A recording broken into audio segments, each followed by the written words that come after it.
হে আল্লাহ, একমাত্র আপনার কাছেই আমি আমার দুর্বলতার কথা জানাচ্ছি এবং একমাত্র আপনার কাছেই আমি আমার অভাবের কথা জানাচ্ছি এবং মানুষের নিকট আমার অসম্মানের কথা একমাত্র আপনাকেই বলছি।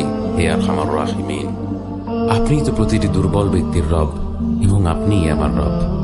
আপনি কার কাছে আমাকে ছেড়ে দিলেন? এমন অচেনা মানুষদের কাছে যারা আমার ক্ষতি করতে চায়, নাকি এমন শত্রুর কাছে যাকে আপনি আমার চেয়ে অধিক শক্তি দিয়েছেন?